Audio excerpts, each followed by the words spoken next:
துடிக்குது மனசு. பாஸ்கரன், உங்க லைஃப்ல உங்களுக்கு 2 அழகான குழந்தைங்க கிடைச்சிருக்காங்க. ஆமா மேடம். அது ஒரு பிளெஸிங் இல்லையா? வேற என்ன வேணும் வாழ்க்கையில? வேற எதுவுமே தேவையில்ல மேடம். எனக்கு என் பொண்ணு இருந்தா போதும். வேற எதுவுமே தேவையில்லை எனக்கு. உங்க 2 பேருக்குள்ள என்ன பிரச்சனை? எங்களுக்கு எதுவுமே பிரச்சனையே கிடையாது மேடம். அப்ப உங்க மனைவியே இங்க வந்திருக்காங்க. அவங்களுக்கு பணம் வேணும் அது வேணும்ன்றாங்க. எனக்கு 2 குழந்தைங்க இருந்தா அது போதும். அப்ப பணம் வேணாமா? பணம் வேணும்னா தேவைகளை பூர்த்தி செஞ்சுக்கிறதுக்கு பணம் வேணும், அப்படிதானே? அதிகமா ஆசைப்படக்கூடாது மேடம். எதுக்குமே சரி, நம்ம குடும்பம் நம்மளோட போனோம். சரி, எப்படி சொல்றீங்க அவங்க அளவுக்கு அதிகமா ஆசைப்படுறதுன்னு? அளவுக்கு அதிகமா நான் என்ன நகை வேணும்னு கேக்குறேன்னா, இல்ல ஏதாவது சொத்து என் பேர்ல எழுதிவீங்க, என் குழந்தைங்க பேர்ல எழுதிங்க, அந்த மாதிரிலாம் நான் எதுவும் கேட்கல மேடம். என் குழந்தைங்களுக்கு எனக்கும் செய்ய வேண்டியது எல்லாம் செய்யுங்க, அவங்க படிப்பு செலவுக்கு பாத்துங்க, எங்களுக்கு ஏதாவது ஒரு தேவைன்னா நல்லபடியா செஞ்சு கொடுங்க, அதுதான் மேடம் நாங்க கேக்குறோம். குழந்தைங்களுக்கு இப்ப ஃபீஸ் கட்ட முடியாது, ஹெல்ப் கேட்டு வந்திருக்கோம். அடிப்படை தேவைகள் அதை நீங்க பூர்த்தி செஞ்சு வைக்கிறீங்களா? அதெல்லாம் கரெக்டா தான் மேடம் பண்ணிட்டு இருக்கோம். விஜயலட்சுமி? இல்லைங்க மேடம், எங்களுக்கு பசங்களுக்கு ஃபீஸ் கட்டத்துல இருந்து எங்களுக்கு ஏதாவது தேவைன்னா வாங்கி கொடுக்கறதுல இருந்து சாப்பாடு ஒண்ணு கரெக்டா பண்றாருங்க மேடம். அது ஒண்ணுதான் செய்யறாரு, வேற எதுவும் எங்களுக்கு செய்யறது இல்லைங்க. எங்களுக்காக என்ன சொல்றீங்க? ஒரு கோவிலுக்கு சந்தோஷமா கூட்டின்னு போக மாட்டாரு, ஒரு ட்ரெஸ் எடுக்க சந்தோஷமா ஒரு பர்த்டேனா கூட்டின்னு போய் எடுக்க மாட்டாருங்க. ஃபுல் அண்ட் ஃபுல் நல்லா தண்ணி அடிக்கிறது, நைட் 12 மணிக்கு வீட்டுக்கு வர வேண்டியது, சாப்பாடு சரியில்லை சாப்பாடு போடலன்னு ஏதாவது என்கிட்ட பிரச்சனை பண்றாங்க மேடம். பசங்களுக்கு ஃபீஸ் கட்டுறதை பத்தியோ அதெல்லாம் அவருக்கு கவலையே இல்லைங்க மேடம். எப்படியா இருந்தாலும் நான் எங்கேயாவது யார்கிட்டயாவது ரெடி பண்ணி கட்டிடுவேன். என்ன சொல்றீங்க தான் அவங்க இருக்காங்க. ஏன் பாஸ்கரன், பிரச்சனையே இல்லைன்னு சொன்னாங்க, நீங்க சொன்னீங்க. ஃபீஸ் கட்டணும்னா எங்க இருந்து ரெடி பண்ணி கட்டுவாருன்னு கேளுங்க மேடம். நான் இப்போ சும்மா சொல்றதா இருந்தா கூட குழந்தைங்களை கேளுங்க. பசங்களுக்கு ஃபீஸ் கட்ட குழந்தைங்களை நம்ம கேட்கணும், நீங்களே கேட்கலாமே. நான் கேட்டுட்டேன் மேடம். கேட்டு நாளைக்கு தரேன். ஆனா நாளைன்னு பல நாள் போயிருக்கும். அந்த குழந்தைங்க வெளியே நிற்கும், கஷ்டப்படும். நான் யார்கிட்டயாவது ரெடி பண்ணி நான் எப்படியாவது வாங்கி கொடுத்து அப்படிதான் மேடம் லைஃப் ஓடிட்டு இருக்கு. எங்களோட 3 பேரோட தேவைகள் சரி, என்னோட தேவை வேண்டாம் மேடம். என் 2 பசங்களோட படிப்புக்கு உண்டான தேவைகள் செஞ்சா போதும் மேடம். அவருக்கு ஃபுல்லா குடிக்கிறாரு மேடம். என்ன பிடிக்கலையா, ஏன் இப்படி குடிக்கிறாரு அந்த ரீசன் கூட தெரியல. நான் எவ்வளவு தடவை கேட்டேன், என்ன பிடிக்கலையா நான் விலகிக்குவா, இவ்வளவு கேட்டுட்டேன். என்கிட்ட வெளிப்படையா மனசு திறந்து கூட இது வரைக்கும் பேசினது இல்லைங்க. அது நானும் பல தடவை கேட்டிருக்கேன். நான் வீட்டுல ஒரு என்ன சொல்றது, சமைக்கிறது சாப்பிட்றது பசங்களை கூட்டிட்டு போறது அப்படிதான். அவர் எங்க போறாரு எங்க வராரு, எனக்கு யார் ஃப்ரெண்டு என்ன ஏதுன்னு எதுவுமே தெரியாது. அப்படிதான் நான் இருக்கேன் வீட்டுல. 14 வருஷம் இல்லையா? ஆமா 14 வருஷம் ஆகுதுங்க. ஏன் பாஸ்கரன், அவங்க சொல்றது உங்களுக்கு புரியுதா? Okay madam. உங்க மனசுக்குள்ள இப்ப ஏதாவது வருத்தம் தான் நீங்க மனசு திறந்து சொல்லலாம். வருத்தமே எதுவுமே கிடையாது மேடம். எனக்கு என் பொண்ணு இந்த மாதிரி பிறந்துச்சுன்னா வருத்தம், வேற ஒண்ணுமே எனக்கு எதுவுமே கிடையாது. எனக்கு வேற எதுவும் பிரச்சனையே கிடையாது. சரி, ஒரு குறையோட பிறந்திருக்கா, ஆனா அது இருக்கு, அந்த குறையே இல்லாம தானே அந்த குழந்தை இப்ப வளர்ந்துருக்கு. என்னை பொறுத்தவரை என்ன அந்த குழந்தைய காப்பாற்றணும், அவ்வளவுதான். வேற எதுவுமே எனக்கு கிடையாது. குழந்தை இந்த குறையோட பிறந்துட்டான்னு நீங்க ஒருத்தர் தானே இந்த மாதிரி ஒரு குழந்தையோட? உங்களுக்கு தான் இந்த மாதிரியா? ஆமா ஆமா, என் ஃபேமிலியில இதுல யாருக்குமே. உங்க ஃபேமிலி இல்லங்க, உலகத்துல எத்தனை பேர் இருக்காங்க? இன்னைக்கு உங்க பொண்ணு நல்லபடியா படிச்சிட்டு இருக்காளே, அந்த குறை அவளுக்கு கூட தெரியல. கரெக்டா? கண்டிப்பா மேடம். வீட்டுல கூட அவளுக்கு அந்த மாதிரி காலையில பஸ் ஏற்றி விட்டு திரும்ப ஈவினிங் கூப்பிடுற வரலாம் நானு என்ன சொல்றதுன்னு எனக்கு புரியல. அப்படியே இது மாதிரி இருக்கும். எது மாதிரி இருக்கும்? போயிட்டு குழந்தை வருமோ வராதோ அப்படின்ற ஒரு இதுல அவ்வளவு இதுமா இருக்கேன். 5 வருஷமா நான் தான் மேடம் ஸ்கூல் கூட்டிட்டு போயிட்டு இருந்தேன், கூட்டிட்டு வந்துகிட்டு இருந்தேன். இப்போ 2-3 வருஷமா தான் அவளே போயிட்டு இருக்கா. சாயங்காலத்துல காலையில இவர் பஸ் ஏத்தி விடுவாரு. அது சரியா போயிட்டு இருக்குமா? கரெக்டா போயிட்டு இருக்குங்க மேடம். ஆனா சாயங்காலத்துலயும் இவரு இந்த மாதிரி ட்ரிங்க்ஸ் பண்ணிட்டு போய் சரியா கவனிக்காம பஸ்ல இறக்கி விட்டுருவாங்க, இல்ல பஸ்ல முன்னாடியே இறக்கி விட்டுருவாங்க. இப்படி எல்லாம் நடக்கும் மேடம் பஸ்ல.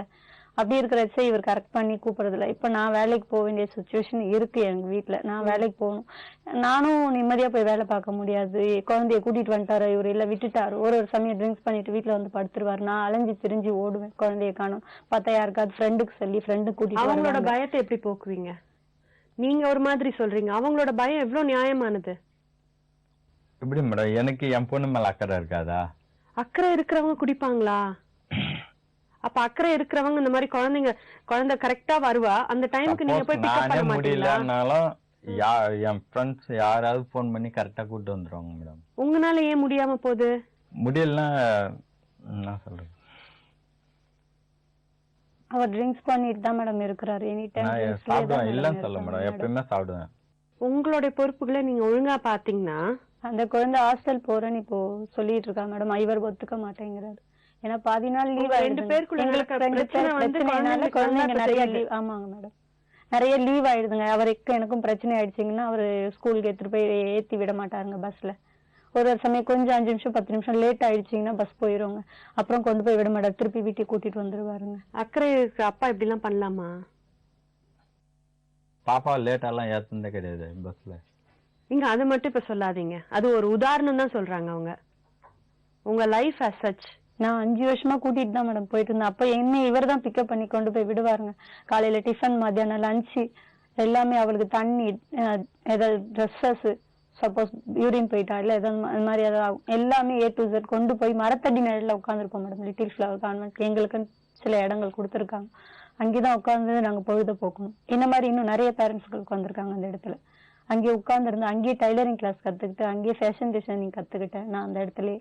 டீச்சர்ஸ்ங்க பிளவுஸ் எல்லாம் பண்ணி ரொம்ப யூஸ்ஃபுல்லா எங்களோட பிரின்சிபால் அவங்க நல்ல முறையில எங்களுக்கு இதை பண்ணுங்க அதை பண்ணுங்கன்னு ரொம்ப சொல்லிட்டு, தூங்காதீங்க, வெட்டி கதை பேசாதீங்கன்னு சொல்லுவாங்க மேடம். நான் அங்கேயும் பார்ட் டைம் கொரியர் ஆபீஸ்ல என் தங்கச்சி தெரிஞ்சவங்க மூலயமா அங்க பார்ட் டைம் வேலையும் பார்த்தேன். ஒரு நாளைக்கு 30 ரூபாய் பஸ் ஃபேர் ஆயிடுங்க எனக்கு. பஸ் அண்ட் ஆட்டோ, எங்க ஊருக்கு பஸ் வேற சரியா கிடையாதுங்க. அப்படியும் ஒரு நாள் கொடுப்பாரு, ஒரு நாள் கொடுக்க மாட்டாருங்க.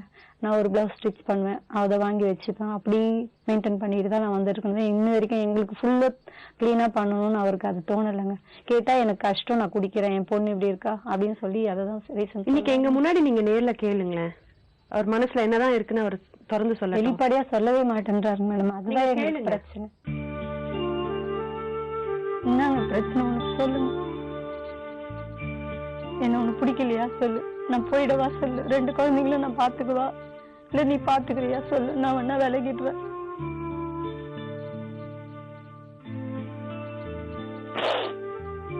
பாஸ்கரன் பதில் சொல்லுங்க. ஒண்ணும் எதுவுமே பிரச்சனையே இல்லை மேடம், ஒன்னும் பிரச்சனை இல்லை. பிரச்சனையே இல்லைன்னா உங்க மனைவி ஏங்க இவ்வளவு வருத்தப்பட்டு அழணும்?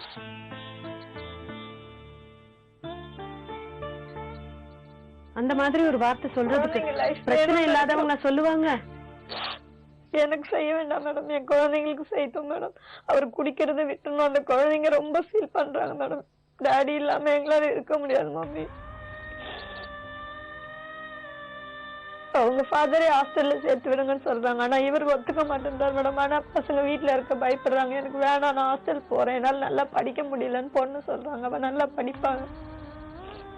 பையன் மம்மி ஹாஸ்டல் சேர்க்காதீங்க மம்மி, எனக்கு பயமா இருக்கு, அக்காவையும் சேர்க்காதீங்க நீட்டு அவன் 2-3 நாளா அழுதுகிட்டு இருக்கான் மேடம். நான் இப்ப ஹாஸ்டல்ல சேர்த்துடலாம், இவர் ரொம்ப பிரச்சனை பண்றாரு, எல்லாமே தூக்கி போட்டு உடைக்கிறாருங்க. அனாவசியமா என்னன்னே காரணமே தெரியாது. சமைச்சாலே சாப்பிடறது இல்லை. ஆனா அவங்க அப்பா அம்மா கிட்ட போய் நான் சாப்பாடே போடுறது இல்லைன்னு வேற சொல்றாருங்க. நான் சமைச்சுதாங்க வைக்கிறேன். காலையில வேலைக்கு போனாலும் சமைச்சு வச்சுட்டு தாங்க போறேன்.